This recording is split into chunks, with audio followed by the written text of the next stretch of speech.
Hello everyone, I am Thakre sir and welcome to my channel English with Thakre sir. So friend, today we are going to learn a language study of the lesson The Story of Tea. Textbook page number 22. Okay, so 22. So without wasting time, let's get a start. The first language study is from the passage. Find all the words or pairs of words that begin with T. Examples: teapot, tea plants. Okay, so from the passage म्हणजे passage मधून find all the words म्हणजे find all the words म्हणजे असे संपूर्ण words find out करा म्हणजे शोधा. कुठून? फ्रॉम द पॅसेजमधून ऑर पेअर्स ऑफ वर्ड्स किंवा शब्दांच्या जोड्या. पेअर्स म्हणजे जोड्या. ओके, दॅट की बिगिन विथ टी की ज्यांची सुरुवात कशाने असली पाहिजे? टी. ओके, फॉर एक्झाम्पल बघा इथं उदाहरण दिलेलं आहे जसं टी पॉट किंवा टी प्लॅन्ट्स. तर अशा प्रकारचे वर्ड्स आपल्याला कुठून शोधायचे आहेत? पॅसेजमधून शोधायचे आहेत की ज्याची सुरुवात कशाने असली पाहिजे? टीनी. The words begin with T. Okay, so let's find out the words from the passage. Okay, तर बघा मित्रांनो, तर हे आपण पॅसेजमधून फाइंड आउट केलेले वर्ड्स की ज्याची सुरुवात कशाने झालेली आहे? टीनी. तर बघा tea pot, tea plants, tea gardens, tea estates, tea leaves, tea seeds, tea tasting, tea whisking, tea minded, tea growing, tea club, tea ceremony, tea kettle, tea lovers. Okay, so all these words which are beginning with T की ज्यांची सुरुवात कशाने झालेली आहे? टीनी. Okay, so all these words find out from the passage. Okay, so let's see the next. When two words come together to the form a new words, the new words is called as compound words. When two words come together, जेव्हा दोन शब्द एकत्रित येत असतात, to form a new words त्यांच्यापासून एक नवीन शब्द तयार होत असतो. And the new words is called a compound words. आणि त्या दोन शब्द एकत्रित आल्यानंतर त्याच्यापासून जो नवीन शब्द तयार होतो त्याला कंपाऊंड वर्ड असे म्हणतात. म्हणजेच त्याला संयुक्त शब्द असे म्हणतात. What words do you see in the following compounds? Evergreen, blood pressure and every day. आता बघा ह्याच्यामध्ये काय म्हटलेलं आहे की दोन शब्द जेव्हा एकत्रित येत असतात आणि त्यांच्यापासून जो नवीन शब्द तयार होत असतो त्याला कंपाऊंड वर्ड्स म्हणजे संयुक्त शब्द म्हटलेला आहे. जसं एव्हरग्रीन आहे. आता एव्हरग्रीनचं काय? तर एव्हर प्लस ग्रीन आहे की नाही? Ever plus green. आता एव्हर हा एक वर्ड आहे आणि ग्रीन हा एक वर्ड आहे आणि एव्हर आणि ग्रीन यापासून काय बनलेलं आहे? Ever green. ओके, तर ह्याला आपण काय म्हटलेलं आहे? Compound word. म्हणजे दोन शब्दांपासून जेव्हा तो तिसरा एखादा नवीन शब्द तयार होतो त्याला आपण कंपाऊंड वर्ड असे म्हणतो. Okay, is it okay? आता बघा कंपाऊंड वर्ड्स हे तीन प्रकारे तयार होत असतात. तर हे कंपाऊंड वर्ड तीन प्रकारे कसे तयार होतात? तर एक आहे इथं दिलेलं आहे बघा, note the some compound words are written as a one words. म्हणजे काही कंपाऊंड वर्ड्स हे एका शब्दात, जसं या ठिकाणी टी पॉट, टी अधिक पॉट आहे ना, याच्यापासून काय झालेलं आहे? Tea pot. म्हणजे हे एका शब्दाचे असतात काही compound words. Some with hyphen. काही कंपाऊंड वर्ड्सना काय असते? हायपन असते. काय असते? हायपन. हायपन म्हणजे काय? तर मधामध्ये एक डॅश असतो बघा, त्याला आपण काय म्हणतो? सहयोग चिन्ह. त्याला काय म्हणतो आपण? सहयोग चिन्ह. तर काही वर्ड्स हे सहयोग चिन्ह देऊन केलेलं असतात. बघा फॉर एक्झाम्पल इथं दिलेलं आहे टी मेकिंग. काय दिलेलं आहे? टी आणि मेकिंग. मधामध्ये काय दिलेलं आहे? हायपन दिलेलं आहे ना. तर काही वर्ड्स हे हायपनाईट वर्ड्स असतात, कंपाऊंड वर्ड्स की ज्यांच्या मधामध्ये हायपन दिलेलं असते.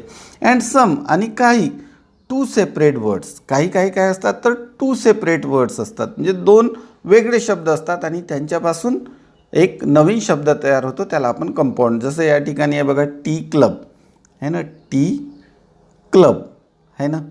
म्हणजे याच्यामध्ये हायपन वगैरे नाही, सरळ टी क्लब आहे ना. जसं पोस्ट ऑफिस, आपण काय म्हणतो पोस्ट ऑफिस. आईस्क्रीम म्हणजे हे 2 शब्दापासून तयार झालेले वर्ड्स आहेत, यांना आपण काय म्हणतो 2 शब्द मिळून तयार झालेले कंपाऊंड वर्ड्स. तर यापेक्षा तुम्हाला अधिक चांगलं समजण्यासाठी मी एक डायग्राम तयार केलेली आहे. चला आपण त्या डायग्रामच्या माध्यमातून समजून घेण्याचा प्रयत्न करूया. ओके, तर चला बघूया कंपाऊंड वर्ड्स. आता कंपाऊंड वर्ड्स म्हणजे काय आपल्याला माहीत आहे की नाही. जेव्हा 2 शब्द एकत्र येत असतात आणि त्यांच्यापासून जो नवीन शब्द तयार होत असतो त्याला आपण कंपाऊंड वर्ड्स असे म्हणतो. आता हे बघा, कंपाऊंड वर्ड्स हे 3 प्रकारचे आहेत. एक वन वर्ड कंपाऊंड वर्ड, त्यालाच आपण क्लोज कंपाऊंड वर्ड असे म्हणतो. त्यानंतर हायपोनेट कंपाऊंड वर्ड्स की ज्याच्या 2 वर्डच्या मध्ये काय असते, हायपन असते, त्याला हायपोनेट कंपाऊंड वर्ड्स म्हणतो. आणि तिसरा प्रकार आहे ओपन कंपाऊंड वर्ड. तिसरा कोणता आहे, ओपन कंपाऊंड वर्ड्स की जो कशापासून 2 वर्ड्सपासून तयार झालेला असतो. अशा प्रकारचे 3 there are the 3 types of the compound words, आहे की नाही. तर कंपाऊंड वर्ड्स म्हणजे काय आपल्याला माहीत आहे की नाही, की जेव्हा 2 words, when 2 words come together to form a new words, that new words is called a compound words. म्हणजे 2 शब्द एकत्रितच असतात आणि त्याच्यापासून जो नवीन तिसरा शब्द तयार होतो त्याला कंपाऊंड वर्ड्स असे म्हणतो. तर बघा, वन वर्ड्स किंवा क्लोज कंपाऊंड म्हणजे कोणता, तर जसं नोट अधिक बुक, तो काय झाला नोटबुक, आहे की नाही. तर हा वन वर्ड कंपाऊंड वर्ड्स.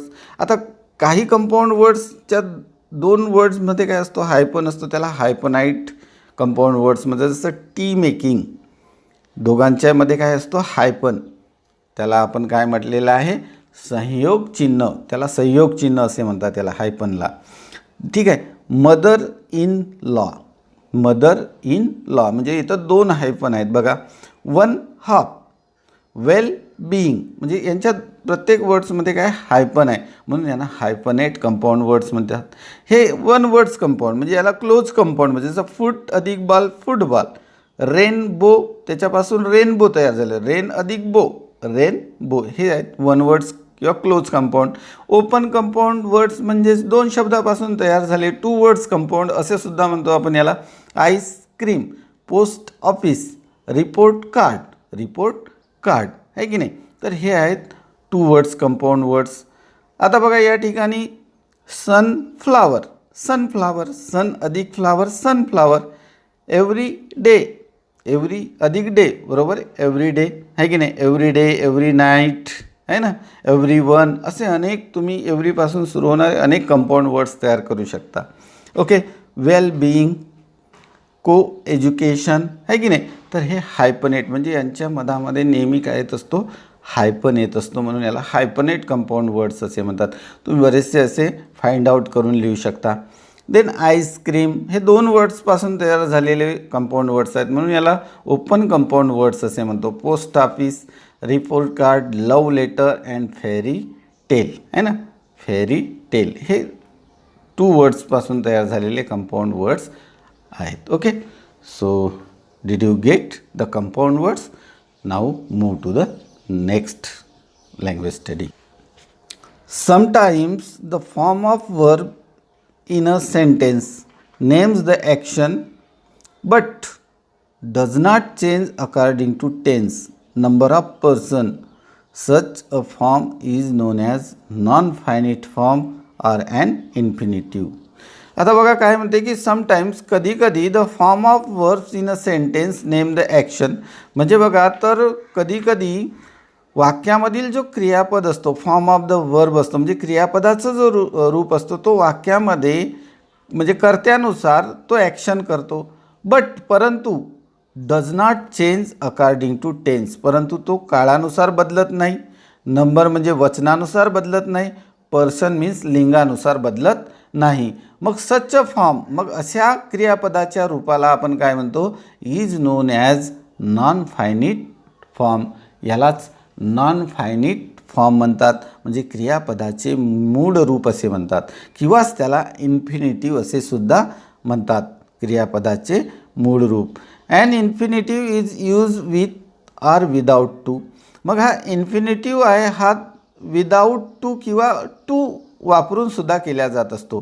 म्हणजे विशेषतः इन्फिनिटिव्ह हा टू वापरून केला जात असतो. To go, to come, to bring, to study, आहे की नाही. तर हे काय आहेत, इन्फिनिटिव्ह आहे, म्हणजे क्रियापदाचे मूळ रूप आहे. म्हणजे टूच्या समोर एक आपण नेहमी आपण वाचनामध्ये लक्षात जेव्हा टू येत असतो, टूच्या समोर क्रियापद हा कधीही आपल्या पहिल्या रूपात असतो, म्हणजेच तो काय असतो, इन्फिनिटिव्ह असतो, नॉन फायनिट असतो. ओके, तर कधी कधी विदाऊट टूनी सुद्धा येत असतो, आपण त्यांना बेअर इन्फिनिटिव्ह असे म्हणतो. ओके, लक्षात आलं मित्रांनो. आता इन्फिनिटिव्ह म्हणजे काय हे लक्षात आलं की जो कशानुसार बदलत नाही, कर्त्याच्या टेन्सनुसार, नंबरनुसार, पर्सननुसार, म्हणजे काळानुसार, त्याच्या वचनानुसार आणि त्याच्या लिंगानुसार. परंतु फायनिट म्हणजे काय, आता क्रियापदाचे दोन प्रकार आहेत, एक फायनिट वर्ब आणि एक नॉन फायनिट वर्ब. तर फायनिट वर्ब म्हणजे काय, तर याच्यापूर्वीच्या लेसनमध्ये आपण शिकलेलं आहे लँग्वेज स्टडीमध्ये फायनिट वर्ब म्हणजे काय, आणि याच्यामध्ये आपल्याला नॉन फायनिट आहे. तर चला मित्रांनो, सगळ्यात पहिले आता आपण फायनिट वर्ब म्हणजे काय आणि नॉन फायनिट वर्ब म्हणजे काय हे दोन्ही आपण म्हणजे शिकू, म्हणजे दोन्ही आपण जर शिकलं तर आपल्याला त्याच्यामधला फरक समजेल. तर सर्वप्रथम आपल्याला माहीत असलं पाहिजे वर्ब म्हणजे काय. ओके, तर चला मी एक डायग्राम बनवलेली आहे, त्या डायग्रामच्या माध्यमातून तुम्हाला ह्याच्यापेक्षा चांगलं समजवण्याचा प्रयत्न करतो. ओके, तर वर्ब, आता वर्ब म्हणजे काय, तर असा प्रत्येक शब्द की ज्याच्यापासून क्रियेचा बोध होतो त्याला आपण वर्ब म्हणतो, म्हणजेच क्रियापद असे म्हणतो, आहे की नाही. आता क्रियापद हे आता एवढं डिटेलमध्ये आता या ठिकाणी गेलं तर खूप वेळ लागेल, आहे की नाही. एक तर ॲक्शन आहे ना, आणि दुसरं आहे स्टेट ऑफ बिईंग, आहे की नाही. दुसरं काय आहे, स्टेट ऑफ बिईंग, म्हणजे एक तर तो कृती आणि त्याची अवस्था. स्टेट ऑफ बिईंग म्हणजे अवस्था दर्शवतो, त्याला आपण म्हणजे क्रियापदाच्या ह्या दोन अवस्था आहेत, ॲक्शन आणि स्टेट ऑफ बिईंग.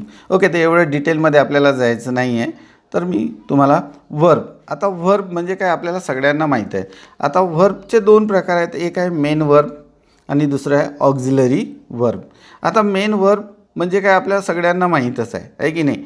असा प्रत्येक शब्द की जो क्रिया दर्शवतो त्याला आपण मेन वर्ब म्हणतो, आहे ना. आणि मेन वर्बचे प्रकारसुद्धा आपण याच्यापूर्वी शिकलेले आहेत, आहे की नाही. जर तुम्ही पार्ट ऑफ स्पीच जर शिकले असणार तर पार्ट ऑफ स्पीचमध्ये संपूर्ण 8ही जातीचा अभ्यास, आणि अजूनही तुम्ही जर पार्ट ऑफ स्पीचबद्दल तुम्हाला जर माहीत नसेल तर मी ह्या व्हिडिओच्या डिस्क्रिप्शन बॉक्समध्ये पार्ट ऑफ स्पीचची लिंक देत आहे, तुम्ही तो व्हिडिओ नक्की पहा, तुम्हाला संपूर्ण पार्ट ऑफ स्पीच समजेल. आणि जर पार्ट ऑफ स्पीच समजल्या तर तुम्हाला हे जे फायनिट वर्ब आणि नॉन फायनिट वर्ब जे आहे हे तुम्हाला सहज लक्षात येईल. तर सर्वप्रथम क्रियापदाचे दोन रूप आहेत, main verb and auxiliary verb. आता ऑक्झिलरी वर्बचे सुद्धा दोन प्रकार आहेत, प्रायमरी ऑक्झिलरी वर्ब आणि मॉडल्स ऑक्झिलरी वर्ब. आता प्रायमरी ऑक्झिलरी वर्ब्स कोणते आहेत आपल्याला माहीत आहे, तर प्रायमरी ऑक्झिलरी वर्ब्स बघा. ओके, प्रायमरी ऑक्झिलरी वर्ब्स बघा, टू बी, टू डू आणि टू हॅव, म्हणजे टू बीची रूपे, टू डूची रूपे आणि टू हॅवची रूपे. आता टू बीची रूपे कोणती आहेत, तर एम, इज, आर, वॉज आणि वर. टू डूची रूपे कोणती आहेत, तर डू, डज, डिड. आणि टू हॅवची रूपे कोणती आहेत, तर हॅव, हॅज आणि हॅड. ऑलरेडी आपण हे 8व्या वर्गामध्ये शिकलेलं आहे की नाही, ऑक्झिलरी वर्ब्स, आहे की नाही, प्रायमरी अँड मॉडल ऑक्झिलरीज. आता मॉडल ऑक्झिलरीज कोणते आहेत, तर शाल, will, should, would, may, might, must, can, कुड, मस्ट ॲटसेट्रा. तर हे काय आहेत, मॉडल ऑक्झिलरीज आहेत, हे आपण ऑलरेडी 8व्या वर्गात शिकलेले आहेत. ठीक आहे. आता बघा, आता मेन वर्ब्स, आता मेन वर्ब्सचे सुद्धा प्रकार आहेत आपल्याला माहीत आहे, रेग्युलर वर्ब्स, इरेग्युलर वर्ब्स आपण 8व्या वर्गामध्ये शिकलेले आहेत, आहे की नाही. त्याचबरोबर ट्रान्झिस्टिव्ह वर्ब, इंट्रान्झिस्टिव्ह वर्ब, त्यानंतर फायनिट verbs and non finite verbs, त्यालाच आपण इन्फिनिटिव्ह जसे म्हणतो. तर सर्वप्रथम आता आपण या ठिकाणी फायनिट वर्ब्स म्हणजे काय बघूया, त्यानंतर मग नॉन फायनिट वर्ब्स म्हणजे याच्यामधलं what is the difference between finite verb and non finite verbs, की ज्याला आपण इन्फिनिटिव्ह जसे म्हणतो. मग आता फायनिट वर्ब्स म्हणजे काय, तर फायनिट वर्ब्स म्हणजे काय, तर एखादा क्रियापद वर्ब, एखादा जर क्रियापद हा सब्जेक्ट म्हणजे कर्त्याच्या काळानुसार, लिंगानुसार आणि वचनानुसार, म्हणजे according to the tense, the person and the number. म्हणजे एखादा जर सब्जेक्ट हा काळानुसार, लिंगानुसार आणि वचनानुसार जर बदलत असेल, काय होत असेल, बदलत असेल, तर त्याला आपण काय म्हणतो, फायनिट वर्ब. ओके, लक्षात आलं का. फायनिट वर्ब म्हणजे काय, तर एखादा जर क्रियापद कर्त्याच्या काळानुसार, वचनानुसार आणि लिंगानुसार जर बदलत असेल तर त्याला आपण क्रियापद असे म्हणतो. Is it okay? पुन्हा एकदा सांगतो. फायनिट वर्ब म्हणजे काय? तर असा क्रियापद की जो कर्त्याच्या काळानुसार, लिंगानुसार आणि वचनानुसार बदलत असेल. आता काळ प्रेझेंट टेन्स, पास्ट टेन्स आणि फ्युचर टेन्स.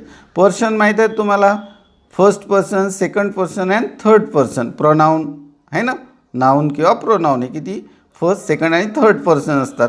नंबर वचन, सिंग्युलर एक वचन, प्लुरल म्हणजे अनेक वचन. तर याच्यानुसार जेव्हा तो क्रियापद बदलत असतो तेव्हा त्याला आपण फायनिट वर्ब असे म्हणतो. आता बघा काळानुसार कसं बदलतो त्याचे उदाहरणे आपण बघूया. तर I go to school every day. आता बघा इथं क्रियापद कोणता आहे? गो. कोणता आहे? गो. आणि हा जो वाक्य हा सिम्पल प्रेझेंट टेन्समध्ये. कोणत्या टेन्समध्ये? Simple present टेन्समध्ये.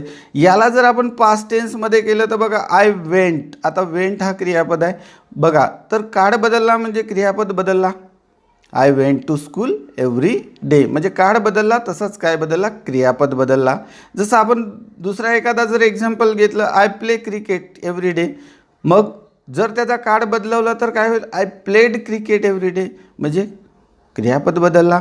इथं बघा I will go to school every day. Go हा क्रियापद आहे म्हणजे हा वाक्य हा सिम्पल फ्युचर टेन्समध्ये आहे.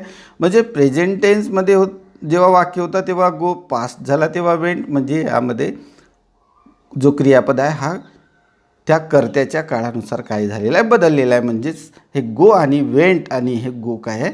तर हे नॉन फायनिट फायनिट वर्ब्स आहेत. कोणते आहेत? फायनिट वर्ब्स आहेत. आता बघा लिंगानुसार कसं? तर आय प्ले क्रिकेट. आता आय हा काय आहे? प्रनाऊन आहे. आता प्रनाऊन म्हणजे कर्ता, आपण याला काय म्हणतो? सब्जेक्ट. आता सब्जेक्टच्या ऐवजी एक तर नाऊन असतो किंवा प्रोनाऊन असतो. आता पर्सन, आता प्रोनाऊन हे 3 प्रकारचे असतात, first, second and third. First person, second person and third person. जसं I, we, you, he, she, it आणि दे हे काय आहेत? सर्वनामे आहेत. आता आय आणि वी हे फर्स्ट पर्सन आहे. यू हा सेकंड पर्सन आहे. ही, सी, इट आणि दे हे थर्ड पर्सन आहे की नाही? प्रथम पुरुषी, द्वितीय पुरुषी आणि तृतीय पुरुषी आपण शिकलेले असणार. तर आय हा सिंग्युलर आहे, त्याचं अनेक वचन काय? वी. आता यू हा दोन्ही सिंग्युलर आणि प्लुरलमध्येही वापरतो. ही, सी, इट हे सिंग्युलर आहेत आणि त्याचं अनेक वचन म्हणजे त्यांचा प्लुरल ही, सी, इटचा हा काय? दे. म्हणजे हे आहे तृतीय पुरुषी. तर जर त्याच्या लिंगानुसार जर बदलत असेल, कशानुसार?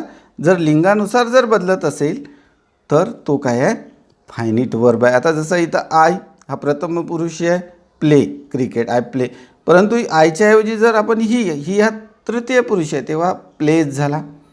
म्हणजे म्हणजे प्लेला काय? यस प्रत्यय लागला म्हणजे प्लेचं काय झालं? प्लेज झालं. म्हणजे हे दोन्ही क्रियापदे कोणते आहेत? फायनिट वर्ब्स आहेत. कोणते आहेत? फायनिट वर्ब्स. म्हणजे ते कसे? तर कर्त्याच्या लिंगानुसार आहे ना बदलत असतात, according to the person of subject. Okay, so that is called the finite verbs. तर बघूया नंतर नंबर, वचन, वचनानुसार. जसं इथं apple is of red colour. आता ॲपल हा काय आहे?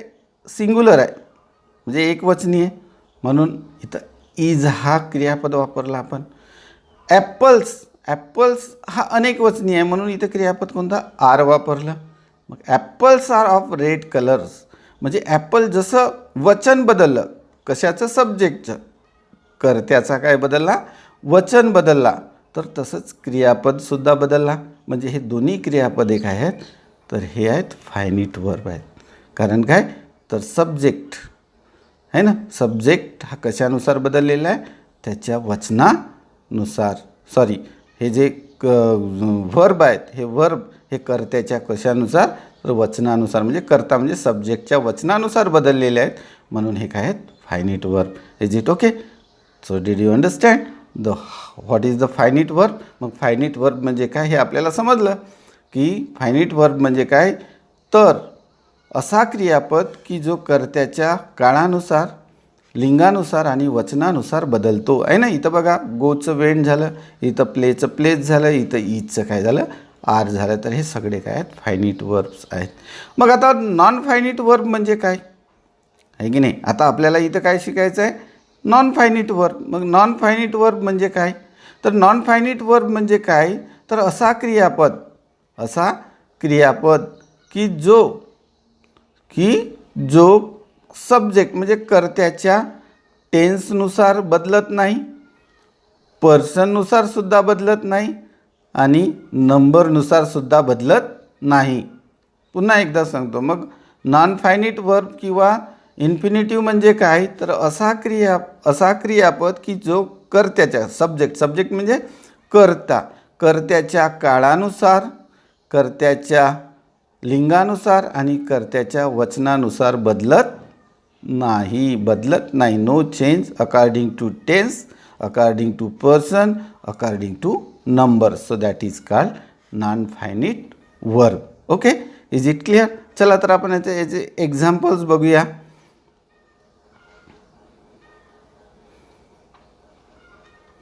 Okay, so non finite verbs. आता नॉन फायनिट वर्ब्स हे वाक्यामध्ये ॲडजेक्टिव्हचं काम करतात, नाऊनचं काम करतात, ॲडवर्बचा सुद्धा काम करतात, आहे की नाही.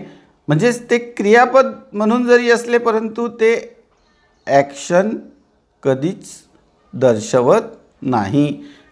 Okay, so non finite verbs हे do not function as a verb. ते म्हणजे क्रियापद म्हणून काम करत नाही. कोण, non finite verb do not function as a verb. Okay, तर बघा ते ॲडजेक्टिव्हचं काम करतात, नाऊनचा काम करतात, ॲडवर्बचा काम करतात, परंतु ते वर्बचा काम करत नाही. त्यांना आपण नॉन फायनिट वर्ब्स असे म्हणतो. आता ॲडजेक्टिव्हच काम कसं करतात, तर let see the examples of the non finite verb. Okay, so the sleeping cat is brown.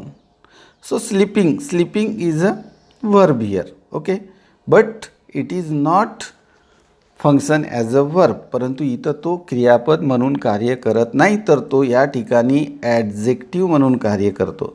आता ॲडजेक्टिव्ह म्हणजे काय, तर आपण पार्ट ऑफ स्पीच जर शिकले असणार तर ॲडजेक्टिव्ह म्हणजे काय, तर नामाबद्दल विशेष माहिती सांगणाऱ्या शब्दाला काय म्हणतात, ॲडजेक्टिव्ह असे म्हणतात. कशाबद्दल, आता कॅट हा काय आहे, नाऊन आहे. हा काय आहे, नाऊन.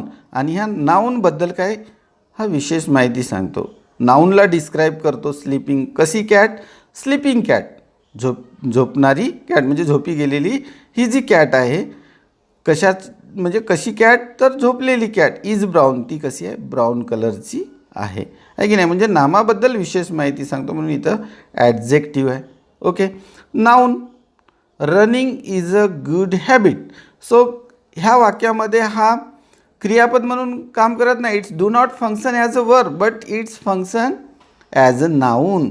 मग हा इथं काय म्हणून काम करतो, तर नाऊन म्हणून रनिंग हा सब्जेक्ट झाला, हा वर्ब झाला आणि अ गुड हॅबिट हा काय झाला, ऑब्जेक्ट झाला.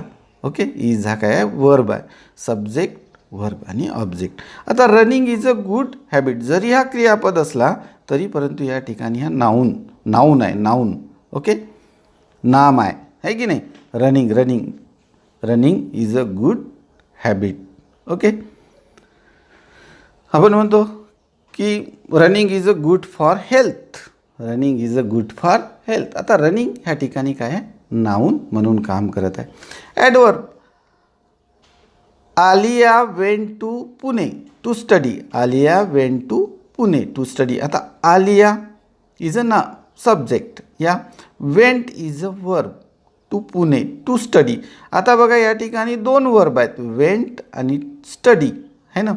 तर हा वेंट हा वर्ब आहे आणि टू स्टडी. आता वेंट हा कोणता आहे, फायनिट वर्ब आहे, परंतु टू स्टडी इज इन्फिनिटिव्ह. आणि बघा इन्फिनिटिव्ह कधी असतो, जेव्हा क्रियापदाच्या पूर्वी टू लागलेला असतो. काय लागलेला असतो, टू. तेव्हा क्रियापद हा काय असतो, इन्फिनिटिव्ह असतो है ना. जेव्हा क्रियापदाच्या पूर्वी टू असतो तेव्हा तो क्रियापद काय असतो, इन्फिनिटिव्ह असतो. आता आपण जेव्हा जसं to go, to study, to come हे सगळे इन्फिनिटिव्हज आहेत. आणि इन्फिनिटिव्ह कधी असतो की जेव्हा क्रियापदाच्या पूर्वी टू लागलेला असतो. क्रियापदाला टू लागलेला असला म्हणजे तो इन्फिनिटिव्ह आहे असं डोळे झाकून 100% समजायचं. ओके.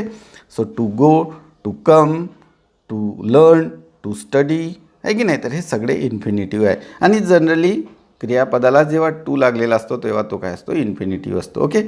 तर या ठिकाणी टू स्टडी हा इन्फिनिटिव्ह आहे. तो कशाचा काम करतो, ॲडवर्बचा. बघा, आलिया वेंट टू पुणे.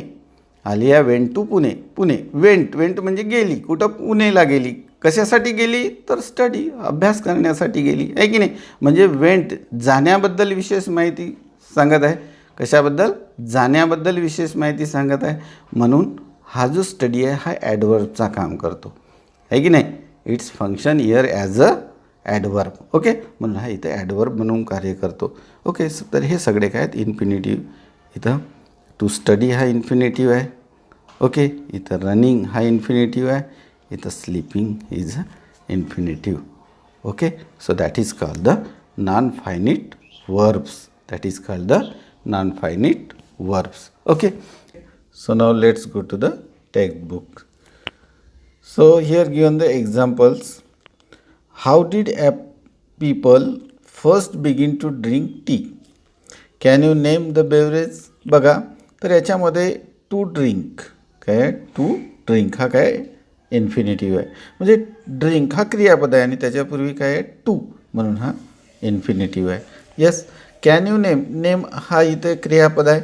आता बघा, याच्यापूर्वी टू आहे का, नाही, म्हणून आपण याला बेअर इन्फिनिटिव्ह असे म्हणतो आहे की नाही. ते म्हटलेलं आहे की infinitive and infinitive is use with or without to. म्हणजे टू किंवा टू शिवाय दोन्ही हे इन्फिनिटिव्ह असू शकतात. ठीक आहे. इथं टू लागलेला आहे क्रियापदाला म्हणून हा इन्फिनिटिव्ह आहे. जरी इथं टू लागलेला नसेल तरी परंतु हा या ठिकाणी काय इन्फिनिटिव्ह आहे. नंतर काय म्हणते, तर underline the infinitive in the following sentences. Okay. तर खालील दिलेल्या सेंटेन्सेसमध्ये आपल्याला इन्फिनिटिव्हजला काय करायचं आहे, अंडरलाईन करायचं आहे, म्हणजे अधोरेखित करायचं आहे. बघा, तर पहिला sentence, it was funny to read. It was funny to read words that stood still. आता बघा, या ठिकाणी टू रीड हा काय इन्फिनिटिव्ह म्हणून आपण याला अंडरलाईन करणार. दुसरा वाक्य बघा, to be or not to be. To be, not to be, हे दोन्ही काय आहेत, इन्फिनिटिव्ह आहे. That is the question. Now next, can I read the book. Read is a infinitive. Okay. It's a bare infinitive. याला कोणता infinitive म्हणतो, bare infinitive, कारण याला टू लागलेला आहे का नाही. They could help one another. आता या ठिकाणी हेल्प हा इन्फिनिटिव्ह आहे, क्रियापद आहे. With the homework and talk about it. टाक हा सुद्धा क्रियापद आहे आणि या ठिकाणी हेल्प हा सुद्धा इन्फिनिटिव्ह आहे आणि टाक हा सुद्धा इन्फिनिटिव्ह आहे. Okay. I hope you understood the finite and non-finite verb. Okay. So I request to you, please subscribe to my channel and don't forget to turn on the notification bell to get updates of my latest video. So thank you for watching my video. See you next video. Thank you very much.